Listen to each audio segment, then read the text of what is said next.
So the whole story started when I first came to SumUp, to the company where I worked, and it was for technical interview. I got asked a question about how can we synchronize data with multiple parties, and just because I had an experience of working with event-driven systems in the past, I knew that was going to be exciting. So I decided to join. My name is Olga Casian. I'm a software engineer, and for the recent 3.5 years, I'm working for SumUp. And today, I'm going to tell you a story about architectural evolution of one of the domains. But first, I need to give you some background about the company. This is important. SumUp is a global leading fintech company, and we are helping small businesses to start, to run, and to grow. And we also have a vision, a world where everyone can build a thriving business. Our typical clients are not a larger chains of supermarkets or larger brands, but contrary, on the other hand, we are focusing on some maybe coffee shops, maybe restaurants, maybe this is a taxi driver or somebody who's into crafts. And we are doing so by providing access to those financial services to literally millions of merchants who are considered to be just too tiny by traditional authorities, such as banks. To provide you some numbers, we have around 4 million customers globally. We are present in 36 countries. We have slightly over 3,000 SumUppers. With more than 90 nationalities and in 25 office locations worldwide. But also we are still hiring, and we have quite a lot of open positions. So if you are interested, feel free to check it. We have positions as well, like in Kotlin, both for mobile, for backend. Feel free to check it. Going back to the products. So company first started as a card acceptance company, but it quickly evolved, and at the moment we are having a wide range of other products, such as invoicing, online payments. We also offer a free business account and online store platform, accounting, and also point of sale. Anyway, if you are interested to check it out more, just check it at sumup.co.uk. And today I'm going to tell you about the catalog domain, and the data from this domain is actually used across many of those products that you see.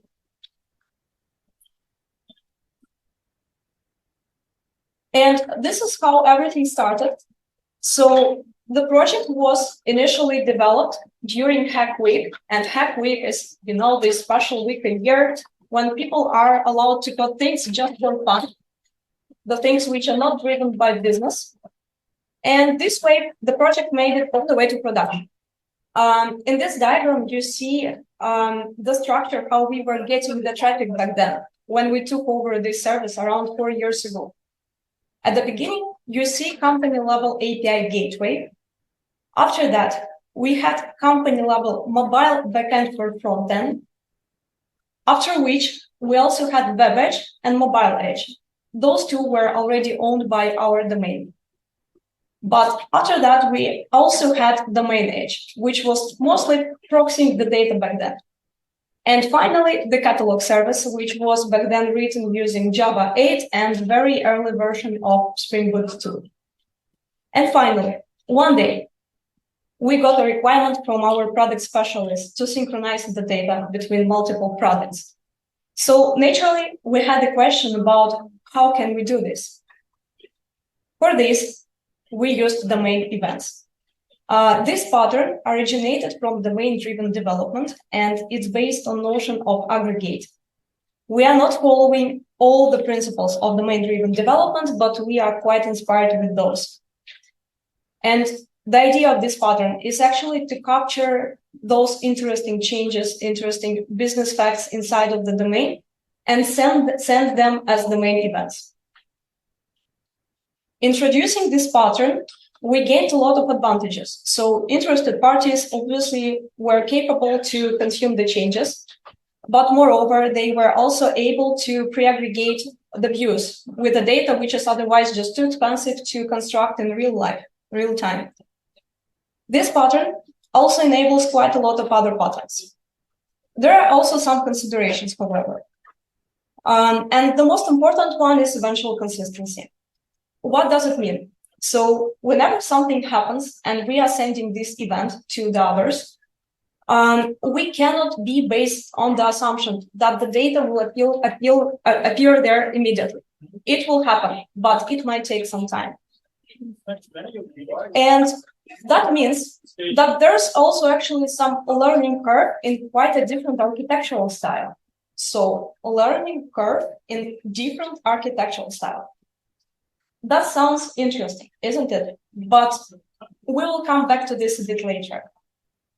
At this moment, those were the changes that we have done. So we updated our catalog service with adding the part which was sending this domain event, and other parties were finally capable to consume the changes. After this, we had another requirement to introduce more features, as it usually happens.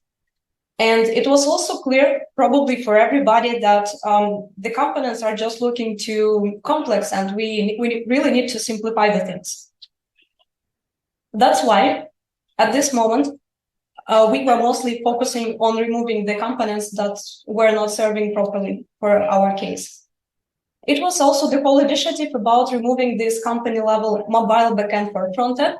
That was a great initiative at the beginning, but whenever it comes to scale, when you are having around 600 or 700 engineers, it really doesn't scale well. So we were happy to remove it. We also decided to remove Web Edge and Mobile Edge, those backend for frontends. And the reason for that was that actually, other than having web clients and mobile clients, we are also having more than 7 hardware devices. And if you want to implement this pattern completely, that would probably mean that you also want similar components for the clients.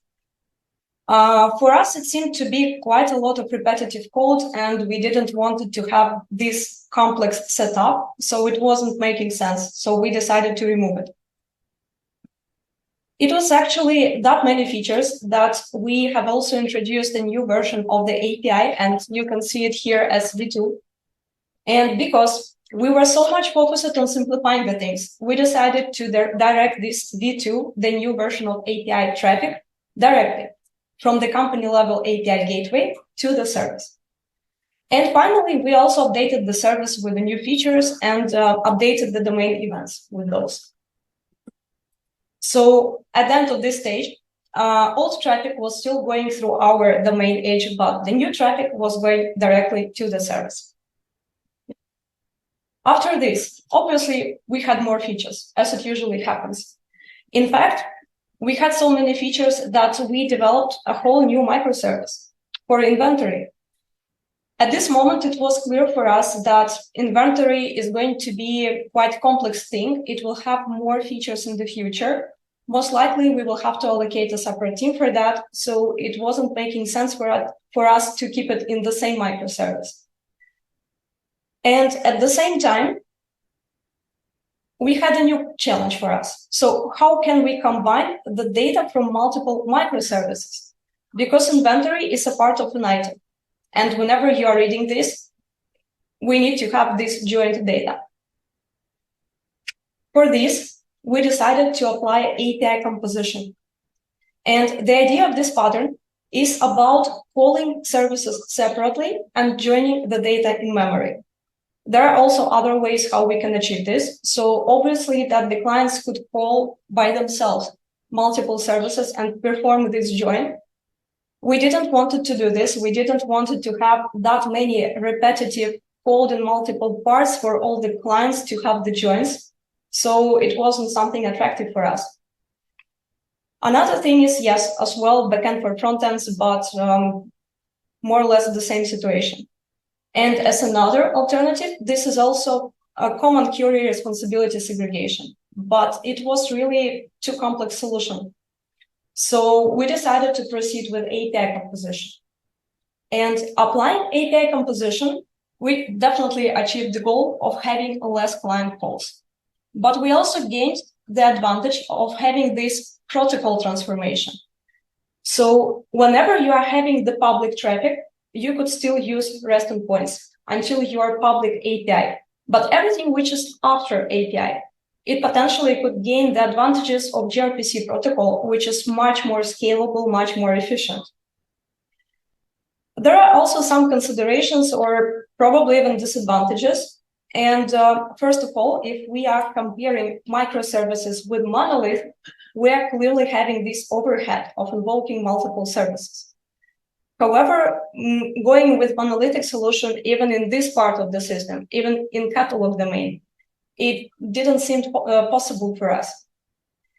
Another thing is increased coupling. And what I mean by this is, let's imagine that we have update item request and inventory is a part of item.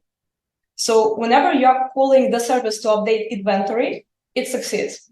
But update item succeeds, but update inventory fails. So you're having a partial failure. And the question here is, what should it mean? Should it be considered like a valid scenario or everything should fail? And this question is definitely for the business. And it can have very different answers depending on the domain, but it's worth remembering it. Another thing is we are no longer having this transactional data consistency because we are having multiple microservices. So the transactions are going to be spent across multiple microservices. Well, unless we have any mechanism to address it on top. And another consideration is that API composition can be very inefficient on larger data sets because the joins are performed in memory. In our situation, it was still not an issue, so we decided to apply it. The next challenge for us was actually about versioning the APIs. And probably you would never face this kind of problem if you would only have a web client, because you know as soon as backend is updated, you are just calling the most recent version of the backend, and that's fine. But if you are releasing mobile client, you should definitely keep in mind that the version will stay there for ages. I mean, literally for years. And well, how should we address it? And how can we address the versioning? And just older versions of mobile clients, they should be still capable to function. For this, we used the main API gateway. And the idea is about resolving some domain-specific routings and edge functions.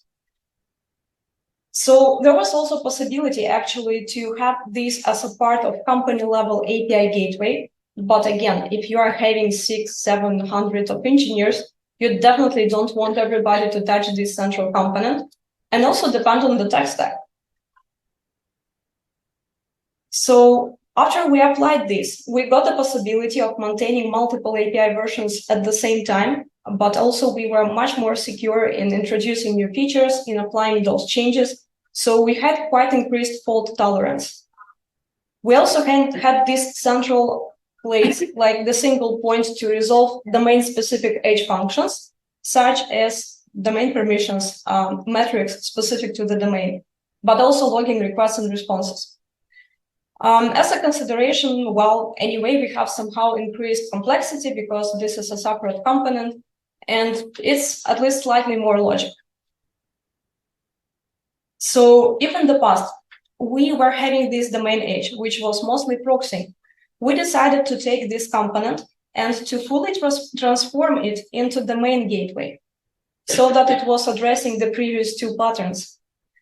We were also lucky enough to have the possibility to route our V2 API traffic directly from calling directly the catalog service to be using domain gateway. So now all the APIs were going through the domain gateway. And we also introduced a new microservice, inventory, and also it was sending domain events specific to inventory domain. So at this moment, we were quite happy with this set of patterns that we applied at the level of the gateway. But do you remember there was something about messaging? So different architectural style, that's clearly a learning curve, and maybe we can have a look at this code. Can anyone spot what here looks suspicious? Any ideas?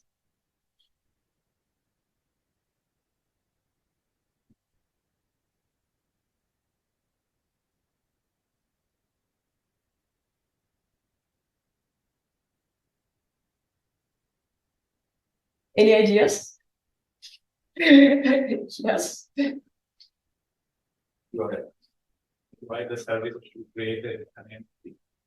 Excuse me? Why the service should create an entity? Couldn't be the domain to create the entity.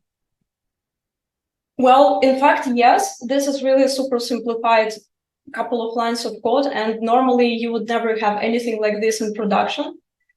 But the problem here is the following. So we are having the repository, which is saving entity. After that, we are doing some transformation, and we are sending event to Kafka.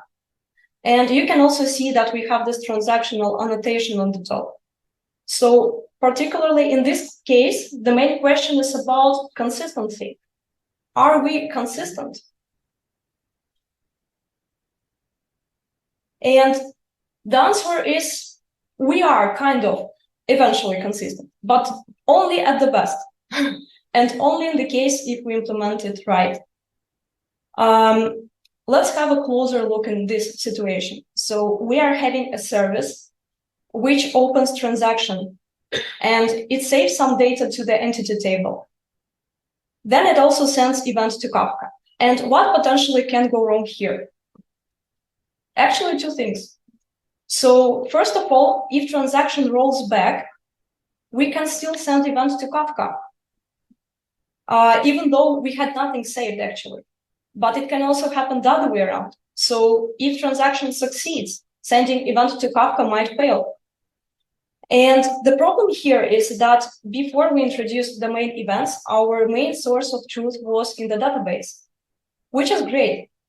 But as soon as we are dealing with event-driven systems, the source of truth also shifts to events. So that means that it's quite crucial to synchronize those two, that they are consistent between themselves. And in order to achieve this, we have another set of patterns. The first one is transactional outbox, and this pattern is all about having this atomical operation of updating something in the database and sending the main event.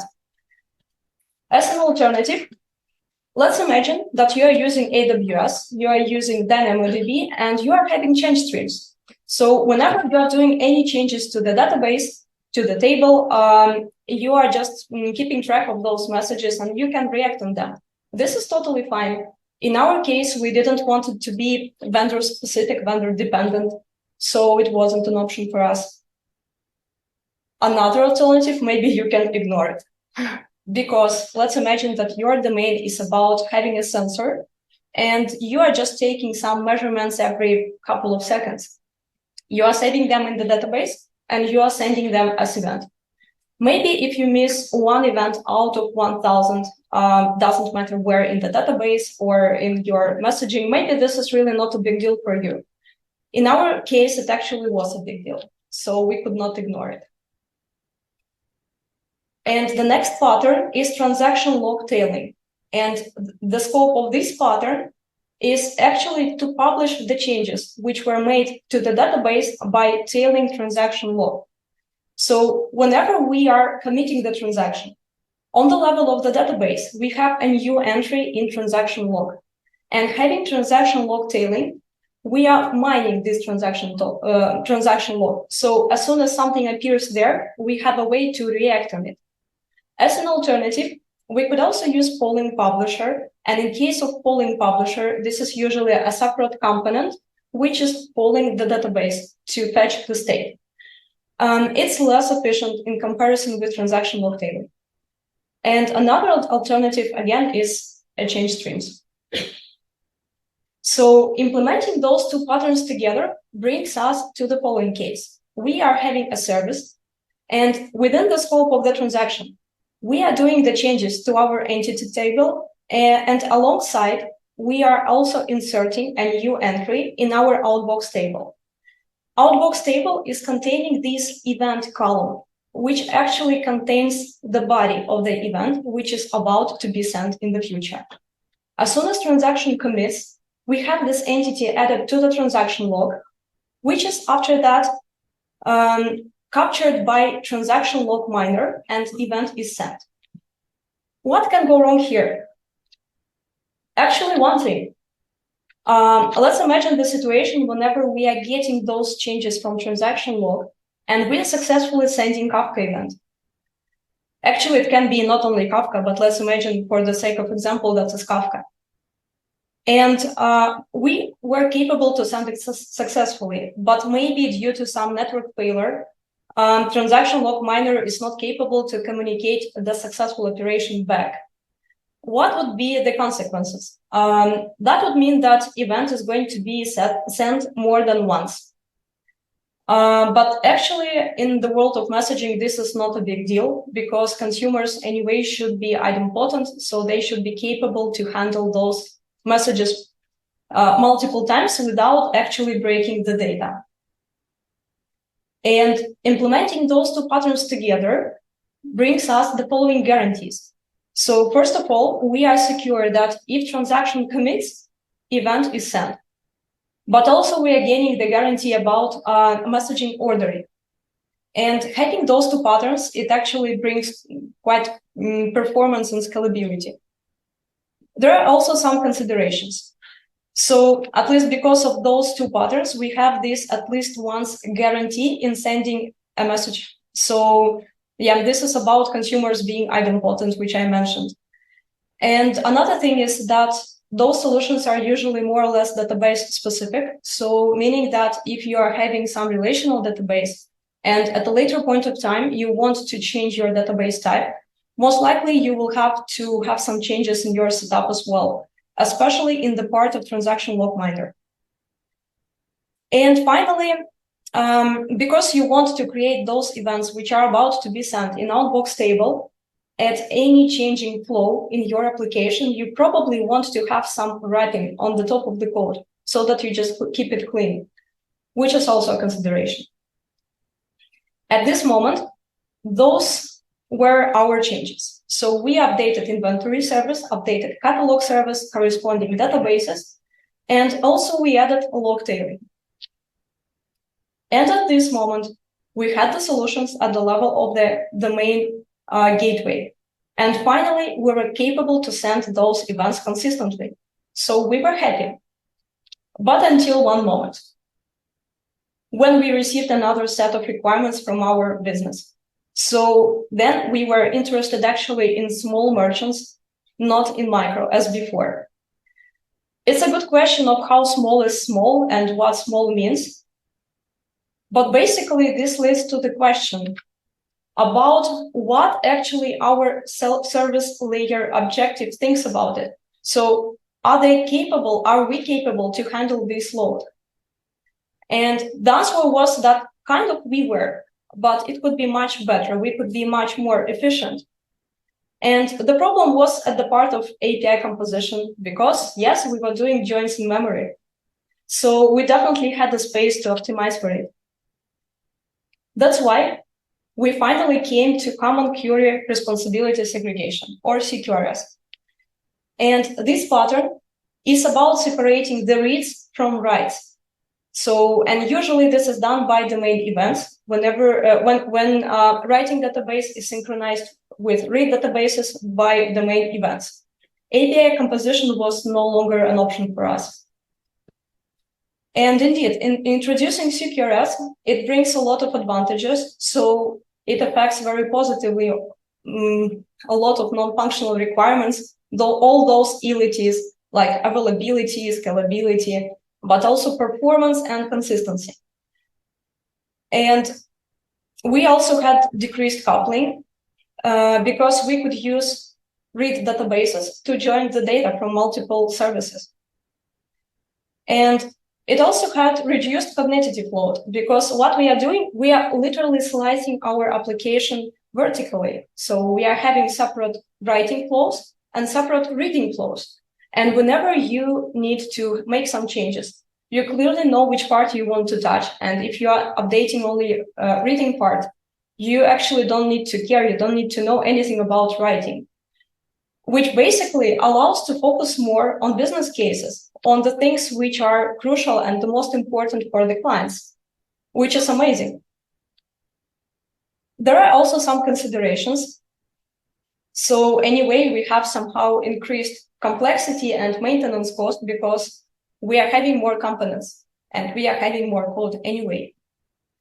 But now we also have eventually consistency within the domain. So before we had it outside of the domain, meaning whenever we were sending those events, the others were not getting them immediately. But now we have write database and we have read database. So those two are not synchronized immediately. That means that the solution is also not suitable for each and every domain. It's very much case specific. In our situation, it was totally fine. But at this moment, we had the challenge about how can we start, because it seems actually quite messy.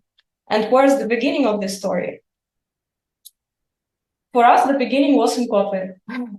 We decided to migrate from Java to Kotlin, and it improved a lot, quite a lot of things, but probably the biggest one was maintainability. We haven't stopped here. We applied actually common query separation, and this pattern is about separating the comments which are performing the changes from the queries which are only reading the data, but those two should never be combined. And this is how it looks like. So whenever you are having those changing flows about updating, creating, or deleting your data, you are using the comments. Whenever you are reading your data, you are using the queries. And it's up to implementation to decide how far you want to go. In our case, we were only limited at the level of repository, but actually that already brought us quite a lot of advantages. So in the past, we were using a single model, both for writing and for reading data. And you probably know those situations when you have some attributes, some of them are used to write, some of them are used to read. So it's a kind of awkward situation. So one model for both, but in fact, it was not doing either good. So we were very happy with having those separate comments and queries. And we also gained quite a lot of predictability. Again, because whenever you are reading, you know exactly that it's a read operation, that it will not be changing your data. Whenever you are writing, you know that this operation definitely will cause some changes. And it's also prerequisite for the next step, because in any way, we would have this physical separation in the future. That means that anyway, at some moment, we will have to split those. As a considerations, anyway, we have some increased amount of code, obviously, but there's no other way to do it. Another pattern that we adapted, it was ports and adapters or hexagonal architecture. And the purpose of this pattern is to actually separate the business logic or the domain itself from inputs and from outputs by depending on abstractions. It looks like this. So on the left side, we have the input, and this is called driving or primary adapters. On the right side, we have the output, or it's also called driven or secondary adapters. In the center, we have the business logic, which is surrounded by the ports. If we speak about implementation, the ports are the interfaces. And implementing this pattern, it helped us to reduce quite significantly coupling between the domain and everything else. So whenever you had a requirement to actually change some business logic, you clearly knew in which part of the system is going to happen. So it also had increased maintainability and testability. And also because adapters are separated, we just got flexibility in changing those. But adapters are the databases as well. This is output, which is needed for changing the database while working on CQRS. As a consideration, this traditional architecture that everybody is familiar with, this controller, service, repository, is anyway somehow easier for newcomers to the project to understand, because this is where everybody starts. However, this one is not much more complex, but it's totally worth it. And having those two together brings us here. So as an input, we are having some HTTP traffic, some gRPC traffic, some messaging. We also had admin APIs and tests. and as an output, messaging again, some integrations with AWS, with external services, but also database comments and queries, they were separated. And in the center, we have the business logic, which is surrounded by the interfaces, which is very easily interchangeable. And then we had the next challenge. So we were interested in keeping the changes in the domain. And in the past, we were doing this by using audit tables. Audit tables were located in the same database as the main entities, and they were containing the entries like the snapshot of the entity, plus an operation that was causing the snapshot. So was it created, updated, or deleted? And whenever here comes the scale, it can actually be a problem. Because if you are using the same storage as your main entities, you are basically limited with scalability and like access patterns for your main entities, which can be quite far from being optimal whenever we have the scale. And for this, we decided to be inspired by event sourcing. And in its classical definition, event sourcing is all about capturing the facts which are happening in the system and storing them as a sequence or as a stream of the main events. As an alternative, we could also use temporal tables here. Whenever we are having relational database, this is an option. But again, we didn't want it to be so much dependent on the database structure, so it wasn't for us. And speaking about event sourcing, we are definitely gaining those advantages of having the possibility to optimize for the storage and also have the possibility to know what was actually happening, which could be used for things like debugging or auditing, maybe reporting, maybe even machine learning. But it's also possible to build the state, to rebuild the state of the system basically at any moment of time. As a disadvantage, there's actually the whole topic about event versioning, because we store events. So how would you version them? But this is outside of the scope of this presentation. However, if this is something which is interesting for you, you can approach me. I can share some experience on this. And event sourcing also has some prerequisites. So first of all, we should be capable to send those events in a consistent manner. But we covered already this earlier. And another thing is that we actually need a way to get the current state in an efficient manner. Because in its classical definition, it's a sequence, meaning that if we want to get the current state, we need to replay them all, which is quite not optimal. And for that, we have another pattern, and it's called projection. Projections are exactly used for these case-specific business lookups. And introducing projections, we have this optimization for storage, for scaling. As an example, you might have a set of data and you might do some text search on it. Most likely you would use Elastic. But on the same set of data, you might want to have a use case for maybe key value store. And in this case, you would have the same data set, but just in different database. So it would be case specific for optimization for case. Maybe on the same set of data, you would actually need those asset principles. So you would pick something relational. And this is totally fine. This is actually what this pattern enables.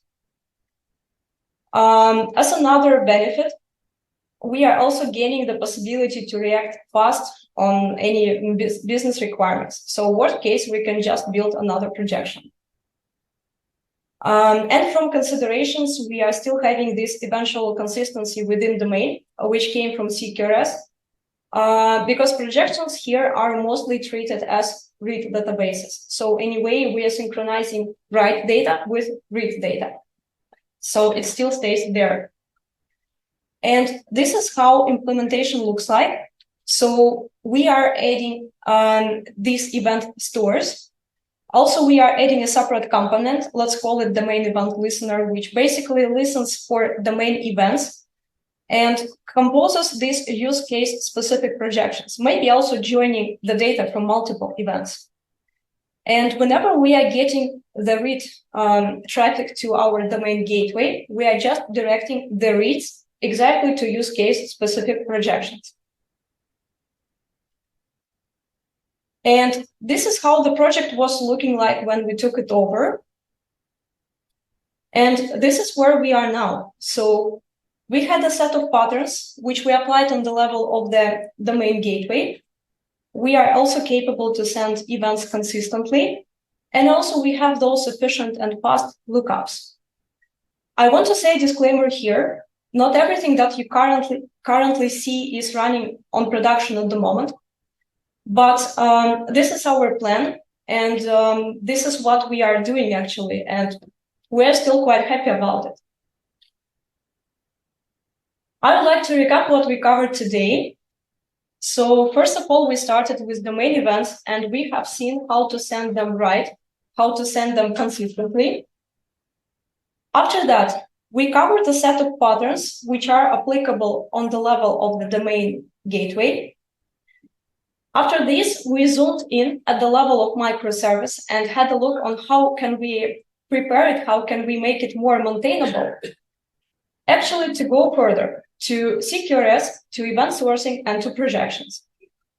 As you can see, there's no single pattern which can address it all. But it's actually quite crucial to remember that non-functional requirements are same important as functional ones, because those are allowing microservices and businesses to grow and to scale. And at the same time, it's super important to not overcomplicate the things, because it's very easily go to over-engineering. And finally, I'd like to encourage you to stay creative, to stay curious, because it's really so much fun there. Thanks. Now it's the best time to ask the questions, or alternatively, I'm here until the end of the day. You can approach me or just drop me a message on LinkedIn.